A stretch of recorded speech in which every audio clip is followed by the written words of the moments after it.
Learn today's latest news as Todd Boehly is planning a massive squad overhaul to sell the underperforming players in our squad. Names such as Kai Havertz plus many others are being linked with exits in the summer. Todd Boehly is not playing around and Todd Boehly is backing Graham Potter. To move on, we discuss the big updates on Madueke as we intensify our interest with PSV, as well as reaching advanced stage talks for Marcus Thuram. So much is still going on this month, you guys. Make sure you stay tuned on Blue Lines TV. If you're liking the content, please hit that like button and please get involved in the comment section. Before we start with the stories, I need to get one massive plug out of the way first. Today's sponsor is brought to you by Football Team Game. Now, Football Team Game is a brand new online football sim game which allows you to compete against other clubs, build your own club, but most importantly, create and build your very own football avatar. As you guys can see on screen, this is my avatar. And one thing I like about this game is the light RPG elements. For example, if you wear certain in-game items, it gives you stat boosts to help improve the performance of your players in games. For example, the Australia jersey gives me 24.5 stamina boost. I have the Moroccan shorts, which improves my anticipation, as well as the Saudi socks for my defensive play, which makes sense after their incredible performance against Argentina in the World Cup. But that isn't the only way to improve your player. As you guys can see, there is the training center right here where I can train on individual aspects that I want my player to improve in. So once you're happy with the player you've made, it's now time to take him into action, and to do so it is very easy. You go to the game tab on the left hand side and then you find a club to join up with so your player can start getting minutes on the field. Right now, I need some help. So I've made my very own football club. As you guys can see, here's the tactics that I'm using in this game. 4-3-3, and I'm emphasizing positional play instead. So make sure you guys sign up for free. It's absolutely free to play. Use the link in the description, and once you do so, type in Blue Lines FC, and if you're good enough, you might become part of my club. As I said, Football Team Game is absolutely free to play, and you'll find a link below in the description. So right now we start with the first story, and let's head to Holland to discuss the big updates behind Noni Madueke. At this point in time, PSV have said and made a statement that if any club wants to sign him in this window, they must pay a similar amount to the fee they receive for Cody Gakpo's sale to Liverpool. So that was around £40 million.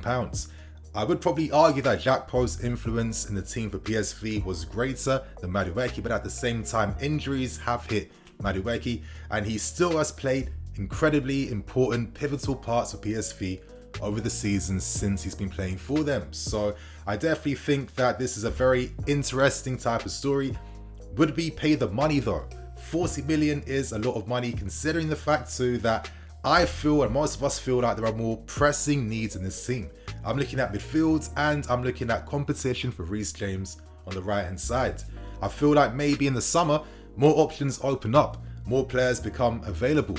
Do you necessarily even need to sign Madueke for now? Could you not wait until the summer where his fee comes down even more? These are all interesting questions, and we already have our answer, because about 20 minutes ago, it was confirmed by Dutch reports that we have made an official £26.5 million bid to sign Madueke right now for the January window. Now, 26.5 million is around 30 million euros as our initial offer. So it's not too far away from the original valuation placed by PSV for Madueke. So I guess that's the reality right now. We have a strong chance at signing another right winger for the team. And knowing the fact that players like Pulisic will be out for the next 2 months, he couldn't be sold due to his injury, knowing the fact that Sterling is out for a few weeks, and the fact that Ziyech is not popular with Graham Potter at this point in time, we do need a goal-scoring winger. So right now, I'm going to share some thoughts and opinions behind this move. You know, maybe ideally Madueke isn't someone I'm targeting. Of course, if you guys are into your aesthetics, he is good on the ball. You know, he can get past his man. Maybe his dribbling style isn't as elegant as like other wingers that you look towards, but that doesn't take away from the other really good attacking attributes that he has in his game. I keep stressing he is a goal-scoring winger, and in that sense, I can understand why the club would look towards certain profiles similar to Mohamed Salah, someone that is direct, someone that has a powerful shot that can take his goals early. We have struggled for goals quite a lot over the past few years, and I feel like a lot of times it's the profile too that does play a part. You know, we don't have the type of players that want to quickly change their direction, burst into space, and then take a shot off straight away. I think the only player that really does that so far on the team is João Felix, who we saw against Fulham last night, as well as Mason Mount. But other than that, I'm not really seeing too much from other players, and I feel like the profile is definitely needed for a team like us. At the same time, you know, I do feel like if we do decide to make a move, I'm going to keep an open mind, because this deal will come solely down to the will of the new transfer team. So that's Vivel, that's Winston Lee, that's everyone working together, deciding on the best targets for the future and players that can take us forward. So I will trust their judgment at this point in time, because it's something new that's happening here. And to be honest, I don't want to keep any personal biases. I mean, listen, I'm a football nerd, I'm an armchair fan, but I'm not a scout. I couldn't tell you like the legit, proper reasons why this player is good or that player is bad. So I'll definitely trust their judgment and their expertise. Now, I feel like it would be really hard for us to cough up the full amount of money that PSV ideally want to have. I would not be surprised if someone like a David Fofana was offered on loan as part of this deal to bring down the overall cost. And that's because before we signed David Fofana, actually PSV were showing interest in signing him and bringing him to their team. So I do feel like potentially if they give us a discount, we could allow Fofana there for up to end of the season, or possibly there until next season as well too. And I feel like he could develop quite well there, to be fair with you. And the fact that PSV wanted him means that that gets him guaranteed minutes as well too. So let's continue to watch this space. Seeing how we've been doing business in this window, we're trying to offload where we can to bring down overall costs. So let's see if we're successful. So right now, let's move on to the next story and let's discuss Todd Boehly and CLEAROUT talks. Now, Matt Law came back big tonight, yeah, and in tonight's reports, he states that Todd Boehly is planning to make a massive overhaul to the squad to help support Graham Potter. Now, for me, this is common sense, and before I even get on with the story, I want to let you guys know I released a big video sharing my thoughts and opinions behind all things Graham Potter and his time as our current Chelsea manager. I felt like I had to be absolutely honest with my assessment and how I really feel about things. If you guys want to be involved in the conversation, please, card above, make sure you click on it and watch the video today, because yeah, there's a lot I had to get off my chest, yeah? But anyway, let's get back to the story. Matt Law reports that Todd Boehly fully supports Graham Potter and wants to phase out any players not up to requirements anymore. The new owners won't even consider sacking Potter, and to be honest, why should they consider doing that? I feel like if they were to sack Potter, you're putting out the message that we should not have any faith in you. You're putting out a message of being undermined, that we can't trust your judgment going into the future. And we have to remember that Graham Potter was hired alongside the transfer team and staff to create like a new ecosystem at this football club. They all work in tandem together. That is the whole plan. And that's why they spent a lot of time assessing Graham Potter. This wasn't like a quick decision to make. He is part of a long-term plan. Now, getting back to this overhaul, let's start with the positive news, and that news is the club are more than confident at securing João Felix at the end of his loan spell, as long of course as he lives up to the goods. And after seeing that cameo performance from him last night, some of the skills, the invention, the drive, the shot taking, I feel like this guy will be a success and is exactly how I envision him to be playing for us. And realistically, I always felt like we had every right to sign him at the end of the season. He's not going to easily go back to Atletico Madrid. Ideally, they prefer to sell him and reinvest back into their team for possibly a new manager. So let's hope we can get this deal done. Regardless though, in terms of names being suggested as players that could be leaving, you're looking at Jorginho, who won't be offered a new contract. There is some belief now that he will leave to return back to Italy. Let's see what happens there. Azpi could be made surplus requirements if a good offer comes in for him first. Now, the big news is too that Koulibaly could also be made available as well too. And you know, it does pain me to say, because I think all of us equally had high expectations for him. I mean, the guy's 31 in his prime. I thought he's literally ready to take over day one for Rudiger, but he's been one of our worst players this season. He's been at fault for so many goals as well too. And I feel like I would just cash in on him right now. I don't even have to wait for him to get better. I think we have Badia Shield, we got Corwell coming back, we got Fofana, we have Silva, we have other talents that we can turn towards over using someone like Koulibaly. So I'm kind of hoping that Inter Milan sell Skriniar and then make a move to try and sign him. Aubameyang could also be sold, and as I was saying before, I feel sorry for this guy. Like, of course, he was signed under Tuchel, yet wasn't able to work under him. Before we signed him, he was attacked and robbed at yards with his family. And yeah, I felt like he's only signed for us because Barcelona were forced to sell him. So I have no qualms against him.